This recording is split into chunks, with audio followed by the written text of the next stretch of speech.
Hello everyone, welcome back to my channel. मैं आप लोगों का दिल से स्वागत करती हूँ अपने इस चैनल ह्यूमैनिटीज़ में। आज की इस वीडियो में हम एक सब्जेक्ट पढ़ने वाले हैं जिसका नाम है इंडियन गवर्नमेंट एंड पॉलिटिक्स। ये सब्जेक्ट आपके DU-SOL, NC वेब और रेगुलर स्टूडेंट के लिए काफ़ी ज़्यादा इंपॉर्टेंट है। ये हमारे को देखने को मिलता है semester first, second, third, fourth में। ये जो आपका सब्जेक्ट है वन ऑफ द लेंथीएस्ट है क्योंकि इसमें 9 यूनिट्स हैं और इस वीडियो के अंदर मैं अपनी सारी यूनिट्स कंप्लीट कराने वाली हूँ। तो वीडियो में एंड तक बने रहना। स्टार्ट करते हैं अपनी यूनिट 1 से। यूनिट 1 का आपका नाम है इंडियन कॉन्स्टिट्यूशन। कॉन्स्टिट्यूशन क्या है? कॉन्स्टिट्यूशन आपने 11th क्लास में भी पढ़ा होगा, 12th में भी थोड़ा बहुत पढ़ा होगा। ये एक रिटन फॉर्म ऑफ डॉक्यूमेंट है जिसके अंदर हमारे कंट्रीज़ के सारे रूल्स, सारे नॉर्म्स लिखे हुए हैं और उसके हिसाब से हमारी कंट्री जो है वो गवर्न होती है। इंट्रोडक्शन की बात करें, इंट्रोडक्शन में आपको बेसिक फीचर्स बताने हैं कॉन्स्टिट्यूशन के। तो सबसे पहला फीचर जो आपका वो है कि कॉन्स्टिट्यूशन जो एक पॉलिटिकल डॉक्यूमेंट है, एक लीगल डॉक्यूमेंट है और इसके अंदर फेडरलिज्म है। फेडरलिज्म यानी कि पावर का डिवाइड होना, डिसेंट्रलाइज होना। ठीक है, हमारे कॉन्स्टिट्यूशन को बनने में 2 ईयर 11 मंथ और 18 डेज़ का टाइम पीरियड लगा था। ठीक है, और हमारा जो कॉन्स्टिट्यूशन है वो एक लिविंग और लॉन्गेस्ट कॉन्स्टिट्यूशन है। तो इसको लिविंग क्यों बोला गया है? लिविंग इसलिए बोला गया कि टाइम के अकॉर्डिंग चेंज होता रहता है। हमारा जो कॉन्स्टिट्यूशन है वो रिजिड नहीं है, इसमें आपको काफ़ी सारे अमेंडमेंट्स देखने को मिलती हैं, तो इसलिए इसको लिविंग बोला गया है। आगे बढ़ते हैं। हमारे कॉन्स्टिट्यूशन को हमने अडॉप्ट किया था 26 नवंबर 1949 को और ये इफेक्ट में आया हमारा 26 जनवरी 1950 को। इसी के दिन हम अपना रिपब्लिक डे भी मनाते हैं। ठीक है, मैंने बात करी थी आपके रिटन कॉन्स्टिट्यूशन की। रिटन कॉन्स्टिट्यूशन का मतलब क्या है? रिटन कॉन्स्टिट्यूशन का मतलब है हमारे जितने भी कंट्रीज़ के रूल्स वगैरह है वो हमने एक डॉक्यूमेंट में लिखे हुए हैं, रिटन फॉर्म में लिखे हुए हैं। जैसे कि और कंट्रीज़ की बात करें, US के पास भी एक रिटन कॉन्स्टिट्यूशन है लेकिन ब्रिटेन के पास नहीं है। क्यों? क्योंकि ब्रिटेन का जो कॉन्स्टिट्यूशन है वो एक प्रॉपर बुक में नहीं लिखा हुआ, बल्कि उन्होंने सेक्स में लिखा हुआ, इसलिए माना जाता है कि इनके पास कॉन्स्टिट्यूशन नहीं है एक प्रॉपर। नेक्स्ट बात करते हैं नेक्स्ट पॉइंट की, जो कि है लॉन्गेस्ट कॉन्स्टिट्यूशन। हमारी कंट्री का कॉन्स्टिट्यूशन सबसे ज़्यादा लॉन्गेस्ट है। जो भी इसके फाउंडिंग फादर्स, उन्होंने एक डिटेल डॉक्यूमेंट प्रोवाइड किया है। और जो US का है, इसी के साथ जो US का है वो सबसे ज़्यादा शॉर्टेस्ट कॉन्स्टिट्यूशन है। हमारे इंडिया में जितने आर्टिकल्स हमारे कॉन्स्टिट्यूशन में टोटल वो 395 हैं। ठीक है, 395 हमारे आर्टिकल हैं। इसी के साथ हमारे कंट्री की इकनॉमी एग्रेरियन इकनॉमी मानी जाती है, यानी एग्रीकल्चर का ज़्यादा डोमिनेटिंग है और ये सोशल इकनॉमिक प्रोग्राम्स भी उसी के लिए आते हैं, उसी से रिलेटेड आते हैं। 1947 में प्रिंसली स्टेट की प्रॉब्लम आपको पड़ा होगा कि कंट्री में एकोमोडेट हो गए थे हमारे थर्ड इंटरेस्ट को रिजॉल्व किसने किया था? सरदार वल्लभ भाई पटेल, जिसको हम आयरन मैन ऑफ इंडिया भी कहते हैं। ये हमारे सरदार वल्लभ भाई पटेल। हमारी कंट्री में मिक्स इकनॉमी चलती है। 5 ईयर प्लान में हमने मिक्स्ड इकनॉमी अपनाई थी। 7 सिस्टर आर्टिकल, यानी कि हमारा जो 7 सिस्टर हैं, 7 स्टेट्स जो है हमारी नॉर्थ ईस्ट में, उनका भी हमने मेंशन कर रखा आर्टिकल 244 और 275 में। नेक्स्ट आता है आपका प्रीएम्बल। प्रीएम्बल क्या है? प्रीएम्बल आपका बेसिकली आप कह सकते हो इंट्रोडक्शन या फिर कंक्लूजन है आपकी कॉन्स्टिट्यूशन का। आपने बुक्स पढ़ी होंगी, बुक्स के फर्स्ट पेज में प्रीएम्बल लिखा होता है जिसमें स्टार्टिंग होती है we are the people of India, तो वही आपका प्रीएम्बल है जिसके अंदर नीचे वर्ड्स लिखे होते हैं जैसे जस्टिस, इक्वालिटी, तो यही सब आपका प्रीएम्बल के अंदर आते हैं।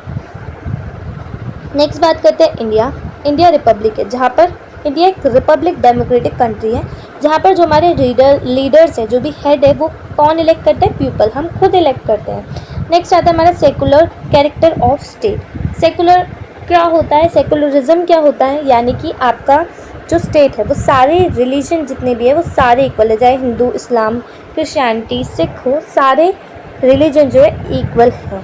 तो सेकुलर कैरेक्टर ऑफ स्टेट का मतलब क्या हो गया कि हमारे पास राइट है कि हम अपने रिलीजन को फॉलो कर पाए, प्रैक्टिस कर पाए। सोशलिस्ट स्टेट, यानी कि हमने सोशल मॉडल ऑफ इकनॉमी अपना रखा है, यानी कि जो पुअर की कंडीशन है, condition of poor people. Indira Gandhi कुछ ऐसे प्रोग्राम्स लेकर आई थी जिन्होंने फोकस किया था हमारे कंट्री के वीकर सेक्शन पीपल में। ठीक है, सुप्रीमेसी, हमारी कंट्री में सुप्रीमेसी कॉन्स्टिट्यूशन की चलती है। अकॉर्डिंग टू कॉन्स्टिट्यूशन हमारी कंट्री गवर्न होती है। जो फर्स्ट अमेंडमेंट की थी आपकी कॉन्स्टिट्यूशन में, आपको दिखेगा केशवानंदा भारती केस से रिलेटेड था, जहाँ पे सुप्रीम कौन था? आपके ब्रिटेन पार्लियामेंट। ठीक है, हमारे इंडियन कॉन्स्टिट्यूशन का। तो ये भी केशवानंदा भारती केस क्या आपने सुना होगा कि केरला वर्सेस केशवानंदा भारती केस हुआ था। नेक्स्ट बात करते हैं compromise between parliament supremacy and judicial review. तो बात करें कॉन्स्टिट्यूशन के अमेंडमेंट की, तो अब तक 100 अमेंडमेंट हो चुके हैं हमारे कॉन्स्टिट्यूशन में।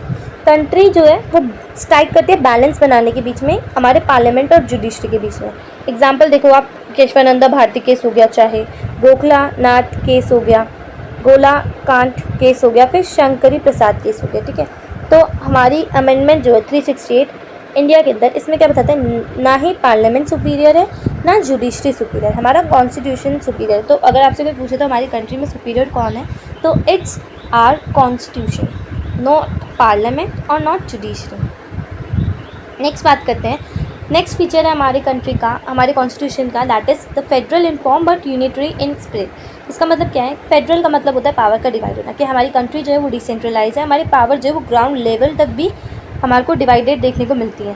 यूनिटरी, लेकिन काम हम जो है एक साथ एक यूनिट में करते हैं, यूनाइट होकर करते हैं, एकजुट होकर करते हैं, ठीक है।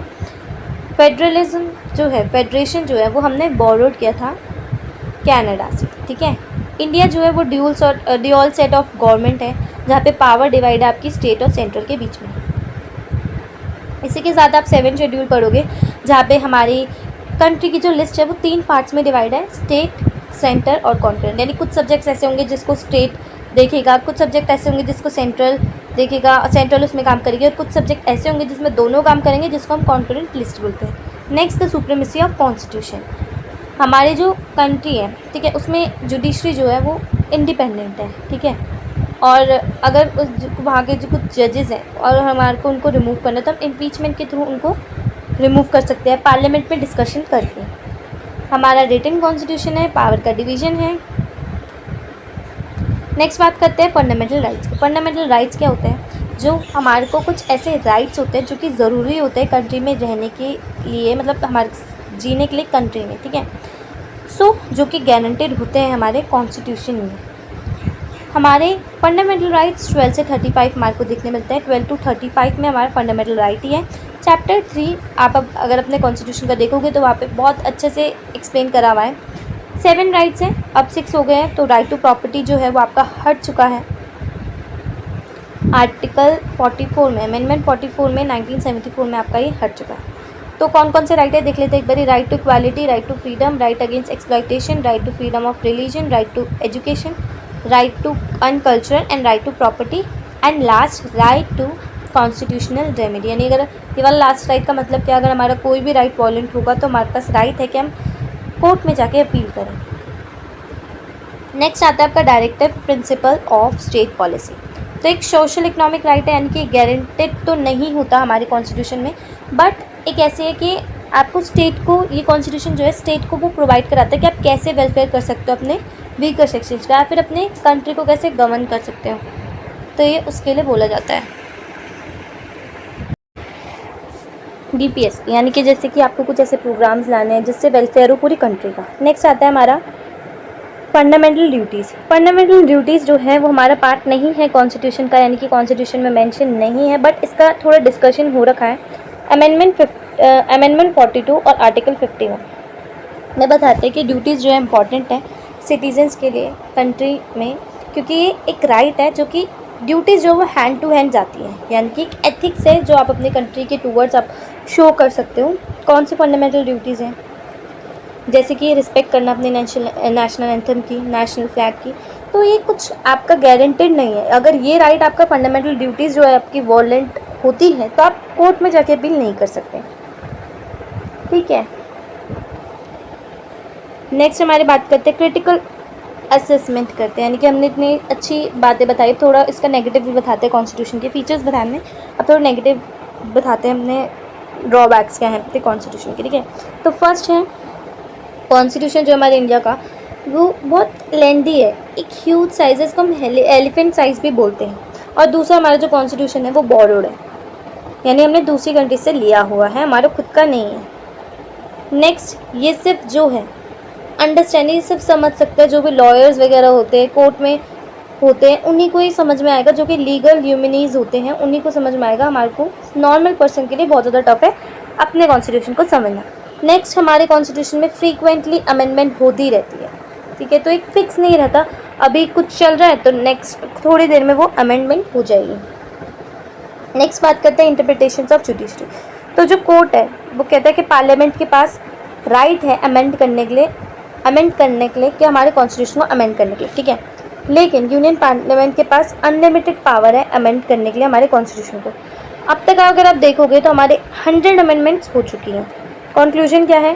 कंक्लूजन में यही है कि आपका कॉन्स्टिट्यूशन एक लीगल डॉक्यूमेंट है, जो इसके लिए पहले कॉन्स्टिट्यूशन के बनने से पहले आपकी ड्राफ्टिंग कमेटी बिठाई गई थी, जिसको हेड किया था आपके BR अम्बेडकर ने। ये एक रिटन फॉर्म ऑफ कॉन्स्टिट्यूशन है, इसमें DPS भी मेंशन है। नेक्स्ट बात करते हैं आपकी डिबेट्स की। क्या क्या डिबेट्स होती है आपकी फंडामेंटल राइट्स में, DPS में। इंट्रोडक्शन करूँ तो राइट एसेंशियल है आपके जीने के लिए। अगर आपको रिस्पेक्ट से जीना है तो आपके लिए राइट्स इंपॉर्टेंट है, ठीक है। आर्टिकल 12 to 35 में आपका राइट्स ही है। चैप्टर 3 में पूरा फंडामेंटल राइट्स को एक्सप्लेन किया गया। तो फंडामेंटल राइट्स आपके बहुत पॉजिटिव भी हो सकते हैं और नेगेटिव भी हो सकते हैं। इमरजेंसी के टाइम पे देखोगे तो सारे राइट्स जो होते हैं वो विड्रॉल कर लिए जाते हैं, एक्सेप्ट जो आपका आर्टिकल 20 और 21 होता है, वो आपका बहुत इंपॉर्टेंट पार्ट है आपके कॉन्स्टिट्यूशन का। वॉयलेशन यानी कि कोर्ट के पास राइट है कि हमारे राइट्स को वो लिमिट करे, और ये जस्टिसेबल है कि अगर आपकी फ्रीडम है आपके पास राइट्स की, तो आप इसका मतलब ये नहीं है दूसरों के राइट को वॉलेंट करो, ठीक है। तो अगर आपके राइट्स वॉलेंट हो रहे हैं तो आप कोर्ट में जाके अपील कर सकते हो। Next article 15, the state shall not discriminate the citizens on the ground of caste, race, 104 amendment. क्योंकि स्टेट के पास राइट नहीं है कि वो सिटीजन्स को डिस्क्रिमिनेट करें किसी भी बेसिस में। नेक्स्ट आता है आर्टिकल 17, जहाँ पे आपको अबॉलिशन देखने को मिलती है अनटचेबिलिटी की। आर्टिकल 18, जहाँ पे टाइटल्स जैसे दिए जाते हैं कि राजा, ऐसे प्रिंस वाला टाइटल नहीं लगाना, तो इस टाइटल को अबॉलिश कर दिया।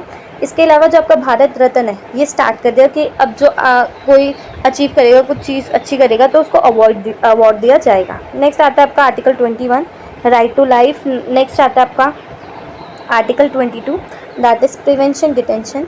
नेक्स्ट आता है आपका article 23 and 24, right against exploitation. Next आता है आपका article 25, 28, right to freedom of religion. 27 article में आता है आपका ऑर्गेनाइजिंग रिलीजियस फेस्ट, यानी कि कोई भी आपको फेस्टिवल हो तो आप उसको ऑर्गेनाइज कर सकते हो, आपको इस चीज़ की फ्रीडम है। नेक्स्ट आता है आपका आर्टिकल 32, जिसमें राइट टू कॉन्स्टिट्यूशनल रेमेडी, इसको BR अम्बेडकर ने हार्ट ऑफ सोल भी बोला है, ठीक है। नेक्स्ट आता है interpretations of fundamental rights by the judiciary, ठीक है। तो जो हमारे फ्रेमर्स है कॉन्स्टिट्यूशन के, वो हमारे को नहीं बताते बेसिक फीचर्स हमारे कॉन्स्टिट्यूशन के, ठीक है। कुछ सेवरल इंटरप्रिटेशंस है जो कि हाई कोर्ट ने दी है, ठीक। क्या है वो इंटरप्रिटेशन, हम पढ़ते हैं। सबसे पहले 1951 में फर्स्ट अमेंडमेंट में क्या बोला गया था, जो कि हुई थी सरकारी प्रसाद और वर्सेस यूनियन ऑफ इंडिया में। इसमें बोलता है कि जो कोर्ट है, पार्लियामेंट के पास राइट है अमेंड करने का कॉन्स्टिट्यूशन को, इंक्लूडिंग जो हमारे फंडामेंटल राइट्स है उसको भी। ये आर्टिकल 368 में हुआ था। इसी के साथ नेक्स्ट में क्या बोलते हैं, नेक्स्ट अमेंडमेंट में बोलते हैं, नेक्स्ट अमेंडमेंट में सेम ही है 1964, ठीक है। जो थर्ड अमेंडमेंट होती है इसमें बोलता है कि पार्लियामेंट के पास लिमिटेड पावर है, ठीक है, कि कुछ फंडामेंटल राइट्स को चेंज कर सकता है, अमेंड कर सकता है। नेक्स्ट आपका बोलते हैं कि पार्लियामेंट रिजॉल्व कर सकता है डिस्प्यूट, जो भी हमारे आर्टिकल 13 और 368 में गिवन है। नेक्स्ट आपका 25th अमेंडमेंट में केशवानंदा भारती केस में बोलता है कि पार्लियामेंट के पास राइट है अमेंड करने का प्रीएम्बल्स को, यानी हमारे फंडामेंटल राइट्स को नहीं है अमेंड करने का राइट, बट राइट है हमारे प्रीएम्बल्स को अमेंड करने का। नेक्स्ट आता है हमारा DPSP, directive principles of state policy. मैंने बताया था कि कुछ ऐसे आपके स्टेट के लिए कुछ रूल्स होते हैं, मतलब कुछ ऐसे पॉलिसीज़ होते हैं जो कि हम इम्प्लीमेंट कर सकते हैं, फोर्सफुली नहीं होते। तो चैप्टर 3 में आपका फंडामेंटल राइट्स के बारे में बताया गया, तो ऐसे ही चैप्टर 4 में आपका DPSP के बारे में बताया गया है। तो ये इन्फ्लुएंस है आपका आयरलैंड से, ठीक है। नेक्स्ट आता है आपका क्लासिफिकेशन ऑफ DPSP, तो आप 3 पार्ट्स में डिवाइड कर सकते हो, दैट इज़ सोशलिस्ट प्रिंसिपल, ये आपका आर्टिकल 37 से 47 तक आता है। नेक्स्ट आता है आपका गांधीयन प्रिंसिपल, ये आपका 40 से 48 तक आता है। नेक्स्ट आता है आपका लिबरल प्रिंसिपल, जो कि आपका 44 से 51 में देखने को मिलता है। सेकेंड बात करते हैं, ये जो राइट होते हैं ना इन्फोर्सेबल नहीं होते जुडिशरी से, ठीक है। जब मैंने आपको ये बताया था कि कॉन्स्टिट्यूशन में गारंटीड नहीं होते, अगर ये राइट आपके वॉलेंट हो जाएंगे तो आप अपील नहीं कर सकते, ठीक है। तो डिवाइडेड का मैंने बता दिया। LPG आई हमारे लिबरलाइजेशन, प्राइवेटाइजेशन, ग्लोबलाइजेशन 1991 में, इसको हम न्यू इकोनॉमिक पॉलिसी भी बोलते हैं। ये डिक्लेयर किसने की थी, लिबरल स्टेट में। आर्टिकल 38 में बोला गया कि आपको रिड्यूस करनी है इनइक्वालिटी और जितनी भी डिस्पैरिटीज़ है। आर्टिकल 41 में आपका अनएम्प्लॉयमेंट के बारे में बताया गया है। आर्टिकल 42 में आपका वुमेन रिलीफ के बारे में बताया गया है। आर्टिकल 43 में आपका वर्कर पार्टिसिपेशन के बारे में बताया गया है। आर्टिकल 45 में आपका यूनिवर्सल एजुकेशन के बारे में बताया गया है। और आर्टिकल 64 होगा, आई गेस, नहीं 6 to 4 होगा, जहाँ पे आपको लेटर 86 अमेंडमेंट एजुकेशन के बारे में बताया गया, SC और ST के बारे में। नेक्स्ट बात करें तो 73 और 74 आपने देखा होगा, जहाँ पे हमने अपने कंट्री की पावर्स को डिसेंट्रलाइज कर दिया था लोकल सेल्फ गवर्नमेंट के लिए। नेक्स्ट आता है आपका आर्टिकल 44 जो कि यूनिफॉर्म सिविल कोड है। आर्टिकल 49 आपका प्रोटेक्शन ऑफ मॉन्यूमेंट्स है। आर्टिकल 50 आपका सेपरेशन ऑफ जुडिशरी है। आर्टिकल 51 जो आपका इंटरनेशनल पीस बनाए रखना, ठीक है। 13 5 प्लान जो आपका 2022 में आया था, उसको बाद में चेंज कर दिया नीति आयोग से। और आपकी स्कीम्स के बारे में बताया गया कैसे आपकी स्कीम्स आई थी, जैसे कि मनरेगा, जहाँ पे आपको मोदी ने कहा था ना कि वेजेस मिलेगी, लेबर को काम करने का मिलेगा, वही है। नेक्स्ट आपका उजाला स्कीम आपको देखने को मिलती है, और आयुष्मान भारत